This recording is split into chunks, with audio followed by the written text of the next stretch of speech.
Why does my family always have one child go missing at age 16? My cousin Ethan's bedroom door was still covered in his basketball posters when I found the phone hidden behind the baseboard.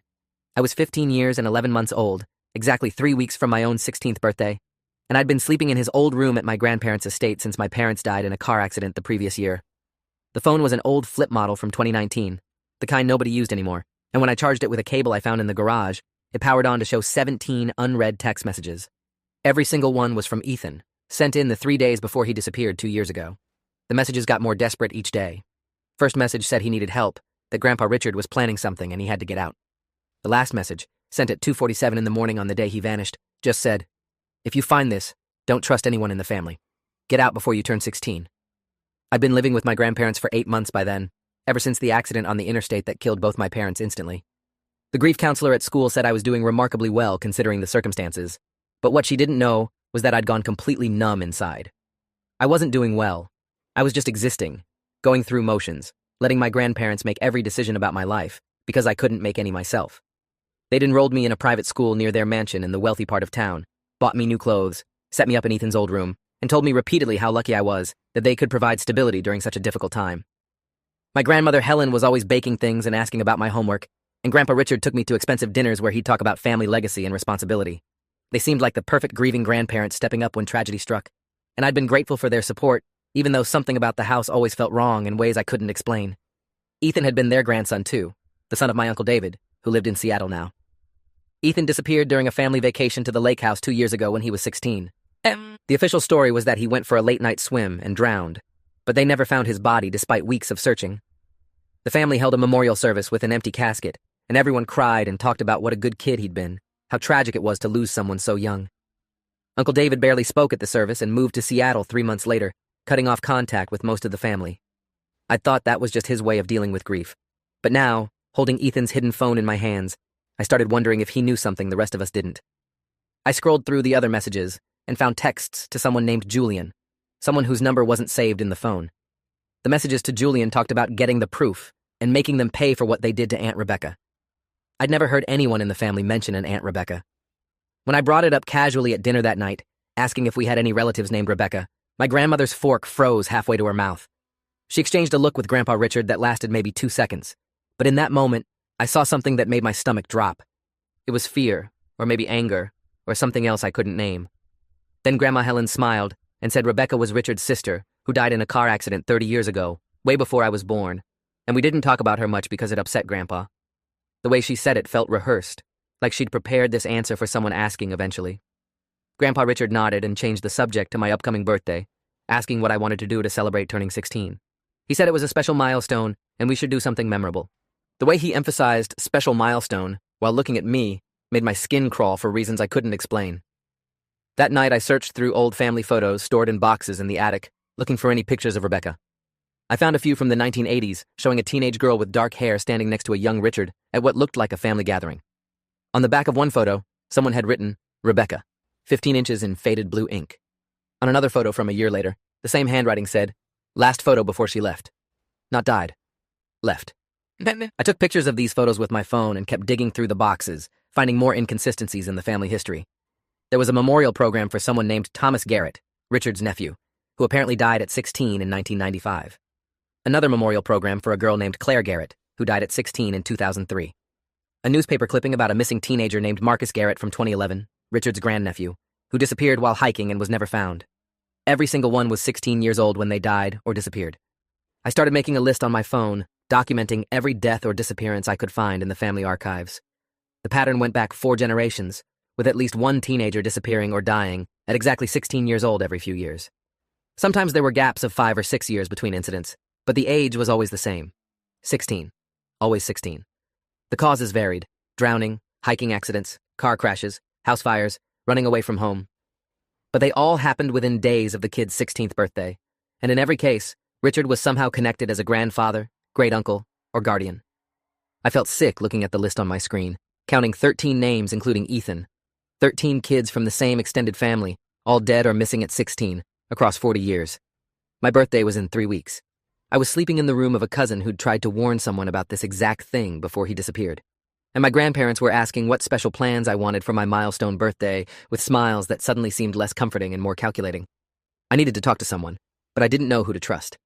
Ethan's messages said not to trust anyone in the family, and looking at this list of dead teenagers, I understood why. I thought about calling the police, but what would I say? That I found a pattern of deaths spanning decades in old photos? That my dead cousin left cryptic messages on a hidden phone? They'd think I was a traumatized kid, making up conspiracy theories to cope with losing my parents. I decided to reach out to Uncle David first, figuring he might know something about Ethan's disappearance that could help. I found his number in my grandmother's address book and called from a gas station payphone 2 miles from the house, using quarters I'd saved from my allowance. He answered on the 4th ring, and when I identified myself, there was a long pause before he spoke. His voice sounded rough, like he'd been drinking, and he asked why I was calling from a payphone. I told him I found Ethan's phone with messages about running away, and I needed to know what really happened at the lake house. He was quiet for so long I thought he'd hung up, but then he said, "Get out of that house, Owen. Tonight. Don't wait until your birthday. Pack a bag and leave right now." The urgency in his voice made my hands shake, and I asked where I should go. He said he'd wire money to a Western Union in my name, and I should take a bus to anywhere else. Just get away from Richard. Before I could ask more questions, he hung up. I stood at that payphone for 10 minutes, trying to process what just happened. Uncle David's reaction confirmed something was seriously wrong, but his advice to run felt impossible to follow. I was 15, about to turn 16, with no money and nowhere to go. If I ran away, social services would just return me to my legal guardians, which were my grandparents. I needed proof of whatever was happening before anyone would take me seriously, which meant I had to stay in the house and investigate while trying not to tip off Richard or Helen that I suspected anything.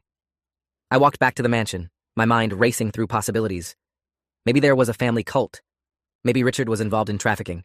Maybe there was some inheritance scheme where he benefited from these deaths. I didn't know, but I had 3 weeks to figure it out before my own 16th birthday arrived. The next morning, I asked my grandmother if I could go through more family photos for a school project about genealogy. She seemed pleased by this and showed me to the library where more photo albums were stored in a locked cabinet. She unlocked it with a key from her pocket and told me to be careful with the older albums, since some were fragile. I spent the entire Saturday afternoon photographing pages from albums, focusing on any photos from the years when teenagers disappeared. I noticed something strange. In the months before each disappearance, there were always photos of the kid with Richard at some kind of special event. Thomas in 1995 was photographed with Richard at a birthday celebration, 3 days before he died. Claire in 2003 had photos from a weekend trip with Richard 2 weeks before her car accident. Marcus in 2011 went on a fishing trip with Richard the day before he disappeared while hiking. Ethan had photos from a camping trip with Richard exactly 1 week before he vanished at the lake house. I remembered now that Grandpa Richard had mentioned wanting to take me on a special camping trip for my birthday, just the 2 of us, to a cabin he owned in the mountains. He'd brought it up 3 times in the past month, always emphasizing how it would be a meaningful bonding experience and a tradition he did with all the boys in the family when they turned 16. I'd agreed because I hadn't wanted to seem ungrateful, but now I understood that camping trip was probably when whatever happened to these kids would happen to me. I had 2.5 weeks to figure out what Richard was doing during these trips and how to stop it. I found the number Julian that Ethan had been texting and called it from a burner phone I bought at a convenience store. A man answered, sounding cautious, and I introduced myself as Ethan's cousin. I explained that I found Ethan's phone and needed information about what they'd been investigating. Julian was silent for a moment, then asked me to confirm some details only Ethan's family would know. After I answered his questions, he said, "Ethan thought your grandfather was selling kids. He found bank records showing large deposits after each disappearance." My stomach turned, and I asked if he still had copies of those records. Julian said everything Ethan had collected was on a USB drive that Ethan was supposed to give him the night he disappeared, but Ethan never showed up. He assumed Richard had found out about the investigation and did something to stop Ethan from exposing him. Julian turned out to be a private investigator who specialized in missing persons cases. He'd been working with Rebecca, Richard's sister, before she died in 2018. Rebecca had survived whatever happened when she turned 16 by running away, and she'd spent decades trying to prove Richard was responsible for the disappearances. She'd hired Julian to help build a case, and Ethan had contacted Julian after finding some of Rebecca's old research in the attic. Julian offered to help me, but he was honest about the challenges. Without Ethan's evidence and with Rebecca dead, we had nothing concrete that would hold up in court. Everything I'd found so far was circumstantial, a pattern of deaths, suspicious timing, cryptic messages. We needed proof of what actually happened to these kids.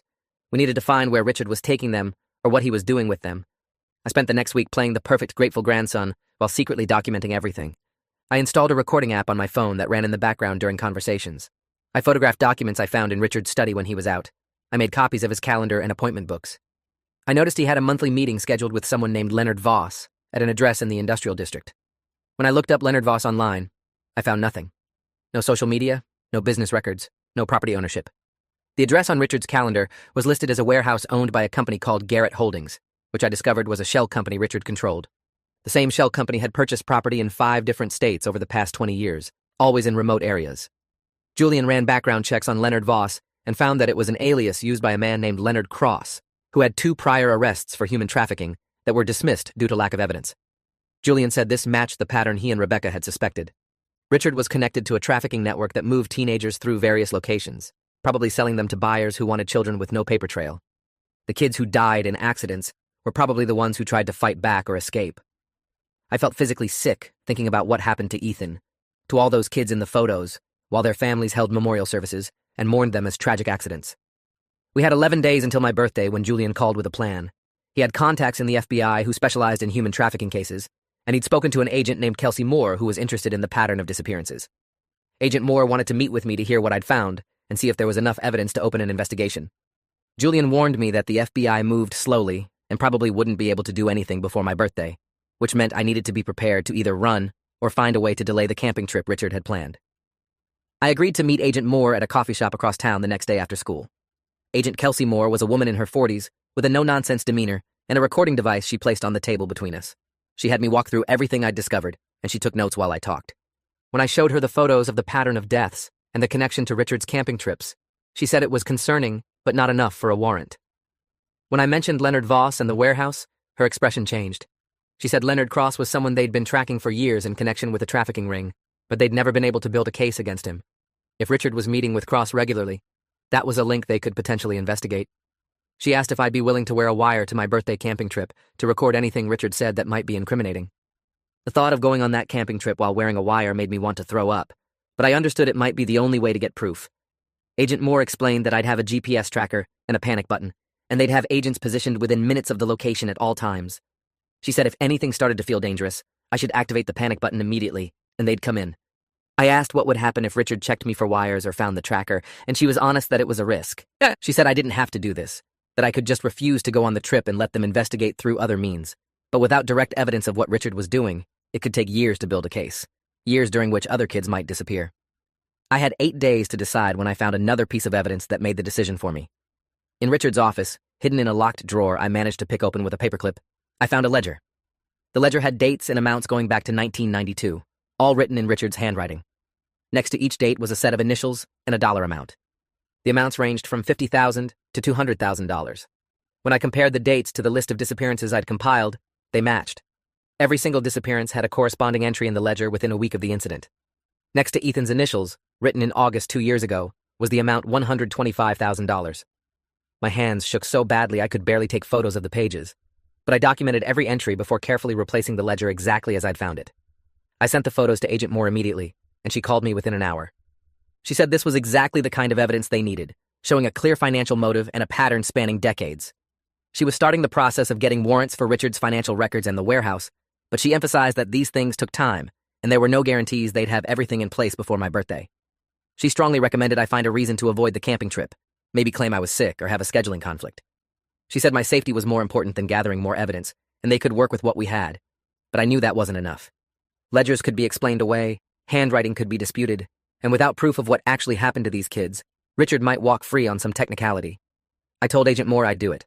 I'd wear the wire and go on the camping trip and get Richard to say something incriminating on tape.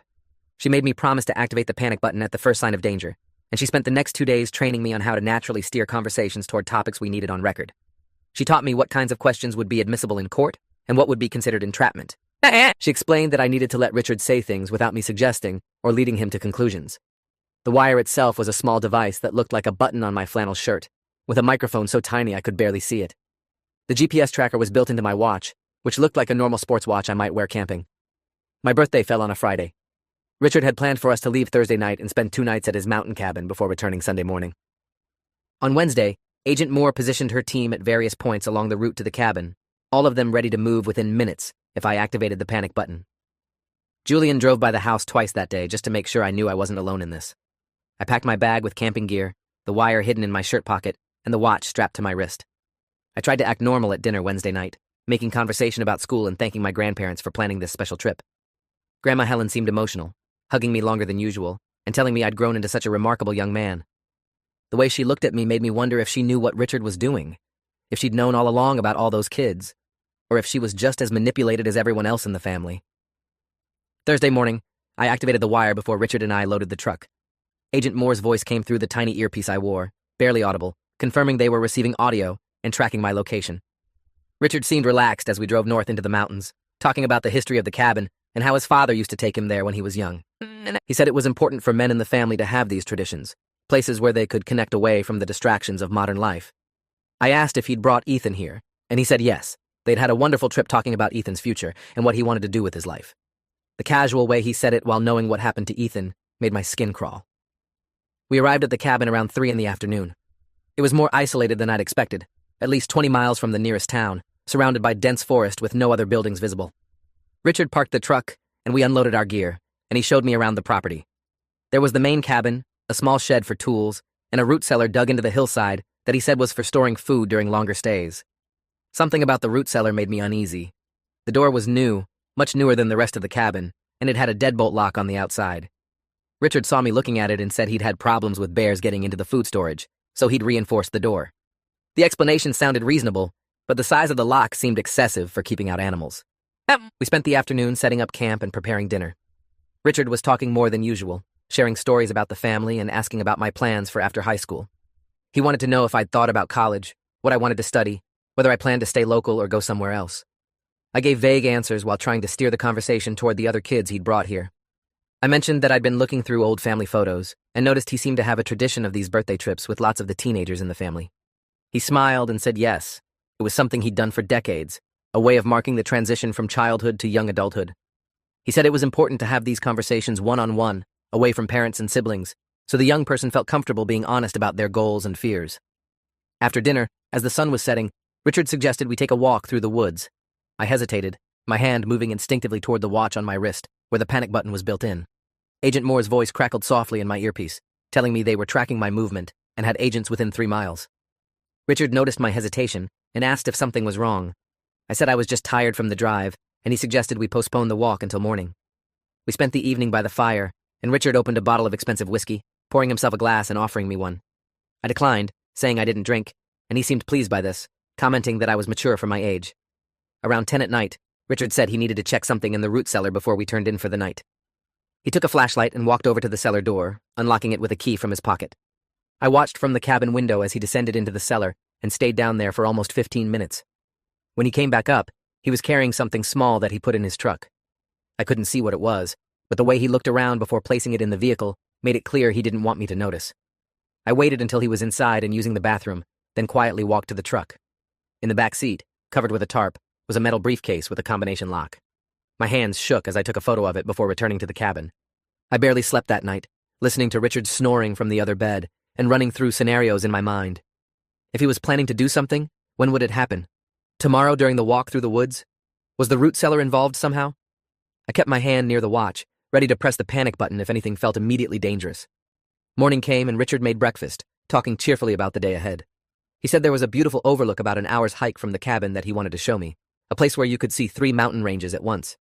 The way he described it sounded genuinely excited, like a grandfather sharing something meaningful with his grandson, and that somehow made everything more disturbing. How could someone sound so normal, so caring, while planning something evil? We started the hike around 9 in the morning. Richard led the way on a trail that was barely visible, clearly not well traveled by other hikers. He talked as we walked, asking me more questions about school, about my feelings since losing my parents, about whether I felt happy living with him and Helen. I gave careful answers, trying to sound natural while steering toward topics that might get him to reveal something. I mentioned feeling grateful for their support, but sometimes wondering about other family members who'd been through hard times. I brought up Rebecca, asking if he ever thought about his sister and what her life might have been like if she hadn't left. Richard stopped walking. His back was to me, and for a long moment he didn't move or speak. Then he turned around, and his expression had changed. The warm grandfather facade was gone, replaced by something cold and calculating. He asked how I knew about Rebecca. I said I'd found old photos in the attic and was just curious about family history. He studied my face, clearly trying to determine if I was lying.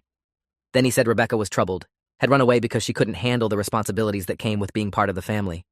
He said sometimes young people don't understand that sacrifice is necessary for the family's prosperity. The way he said sacrifice made my blood run cold. I asked what kind of sacrifice, trying to keep my voice steady. Richard turned and continued walking, talking over his shoulder.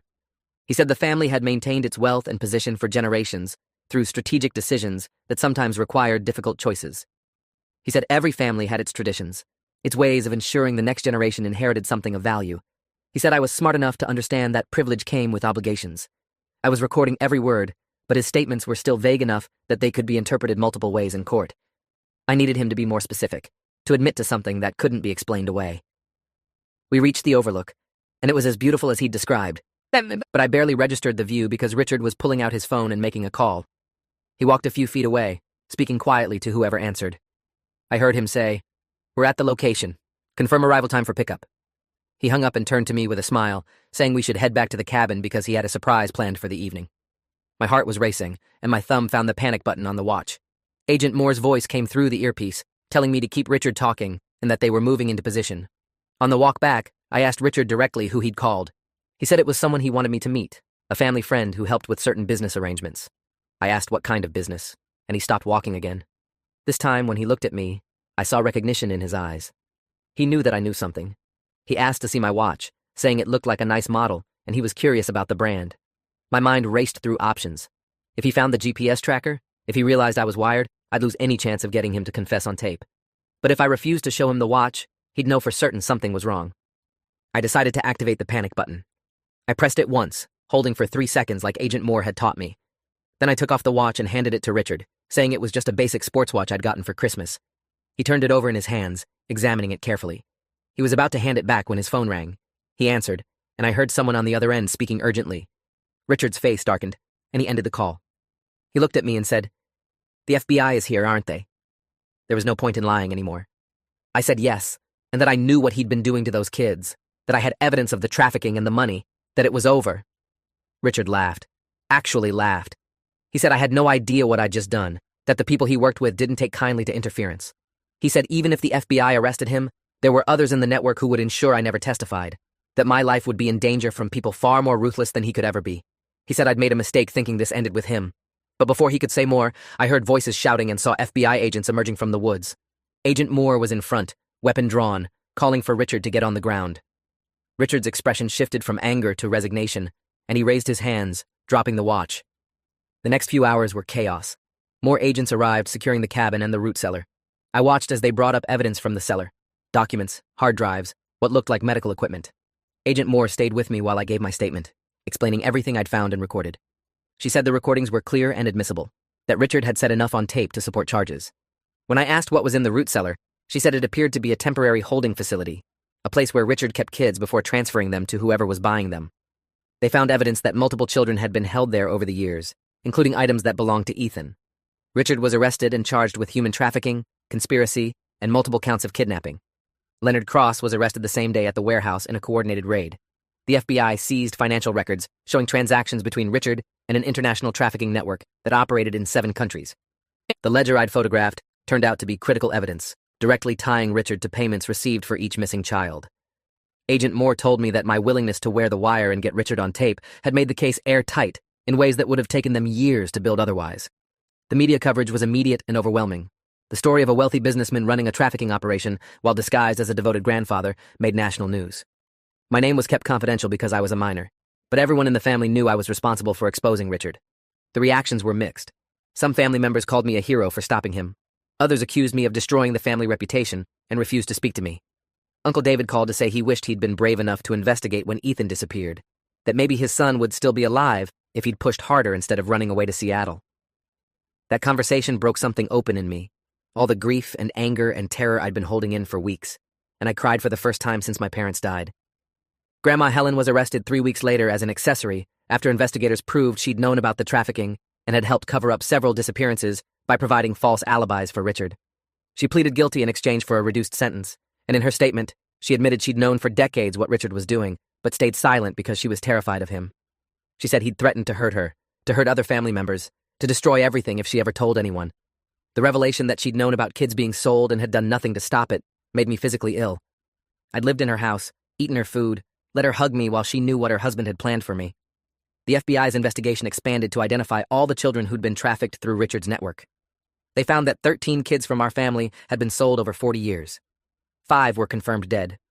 3 were found alive in various locations, including a woman in Eastern Europe who'd been taken at 16 in 1996 and had survived by eventually escaping her captors. The other 5 remained missing, their fates unknown. Ethan's body was recovered from a wooded area near the cabin, buried in a shallow grave.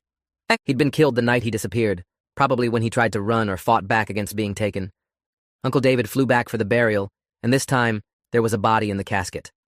I testified at Richard's trial 6 months later. The courtroom was packed with media and family members and survivors from other trafficking cases. Richard sat at the defense table looking smaller than I remembered, no longer the imposing grandfather figure who'd controlled so many lives for so long. I told the jury everything I'd discovered, walking them through the pattern of disappearances and the evidence I'd collected. I described the camping trip and what Richard had said on the recordings. When Richard's lawyer cross-examined me, trying to suggest I'd misunderstood or exaggerated things, Agent Moore's testimony backed up every detail. The jury deliberated for less than 4 hours before finding Richard guilty on all counts. The judge sentenced him to life in prison without possibility of parole. Julian came to the trial every day, sitting in the back row. After the verdict, he told me he wished Rebecca had lived to see this moment.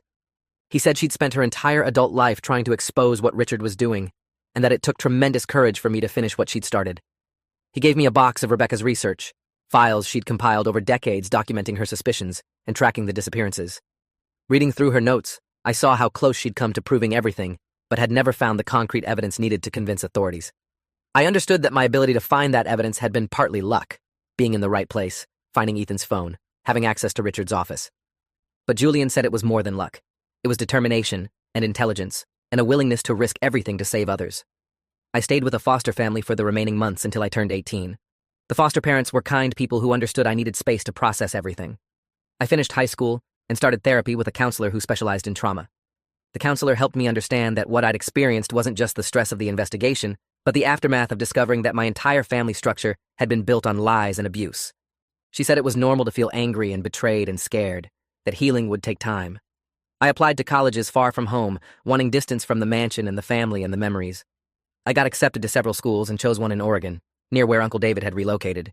The 3 children who were found alive through the investigation all struggled with reintegration. One girl who'd been taken at 16 in 2003 and found in a trafficking ring in Thailand couldn't remember her original name or family. She'd been moved between locations so many times and given so many different identities that she'd lost connection to who she'd been before. The FBI arranged for counseling and support, but there was no easy path back to normal life after years of captivity and abuse. I thought about how close I'd come to being in her position, how different my life would be if I hadn't found that phone, or if Agent Moore hadn't believed me. The randomness of it haunted me for months. I started speaking at events about human trafficking, sharing my story to help educate others about warning signs and patterns. Agent Moore invited me to participate in training sessions for law enforcement, teaching them what to look for in family-based trafficking cases. She said these cases were harder to spot because they came disguised as normal family dynamics, with trusted relatives exploiting their positions of authority. She said my case had changed protocols for how the FBI approached missing persons reports involving family members, leading to faster intervention in several subsequent cases. Knowing that something good came from the nightmare made it slightly more bearable. Uncle David and I grew closer after the trial. He moved back from Seattle and bought a house near the college I was attending. We had dinner every Sunday, and slowly he opened up about Ethan, about the guilt he carried for not investigating harder when his son disappeared. He said he'd suspected Richard had something to do with it, but convinced himself he was being paranoid, that he was letting grief cloud his judgment. He said if he could go back, he'd have torn that cabin apart looking for answers instead of accepting the story about a drowning accident. I told him I understood, that Richard had been skilled at manipulation and making people doubt their instincts. We both carried guilt about things we thought we should have done differently, and we were both trying to learn to forgive ourselves. On my 18th birthday, I visited Ethan's grave. It was the first time I'd been back to the cemetery since the burial, and I brought flowers and sat there for an hour talking to him. I told him I'd found his phone, that his messages had saved my life and exposed Richard. I told him about the trial and the convictions and the other kids who'd been found. I said I was sorry it took so long for anyone to listen, that he'd tried to tell people and no one had believed him in time. The wind picked up while I was sitting there, rustling through the trees around the cemetery, and I let myself imagine it was Ethan somehow acknowledging that he heard me. I'm 21 now, finishing my last year of college and planning to go to law school. I want to work on cases involving human trafficking and family abuse, using what I learned to help other survivors get justice.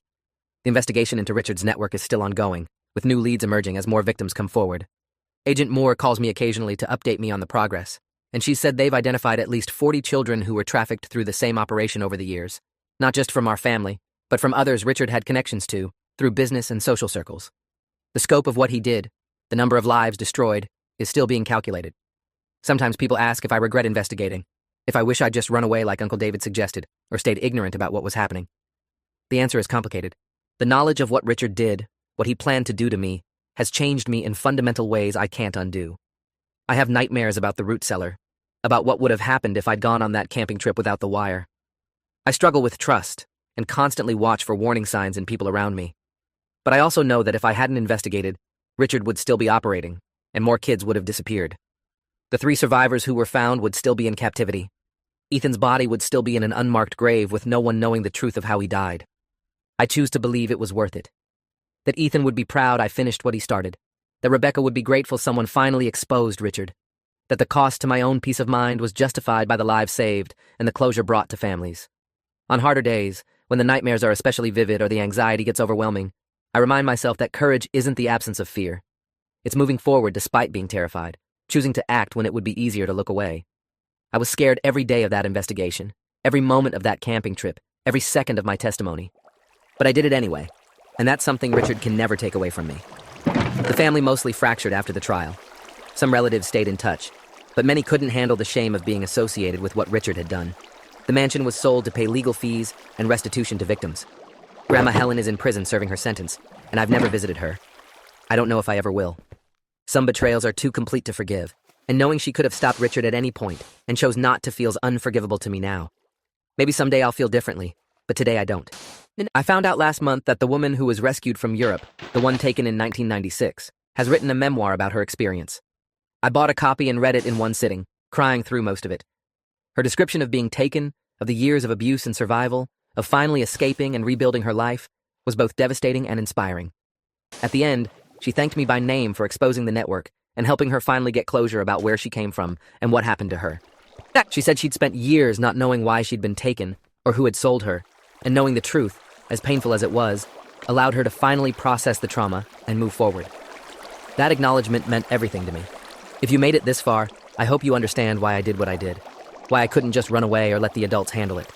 Sometimes the adults are the problem, and sometimes the only way to stop evil is to face it directly, even when you're terrified, even when everyone tells you you're crazy. Ethan tried to stop Richard and died for it. Rebecca tried for decades and died before seeing justice. I was just the one who happened to find the right evidence at the right time and had people like Julian and Agent Moore willing to believe me. The pattern is broken now. No more kids will disappear at 16 because of Richard. That's worth whatever price I paid to make it happen. If you enjoyed this, you'll definitely want to see the next ones too. So subscribe now and let me know your take in the comments.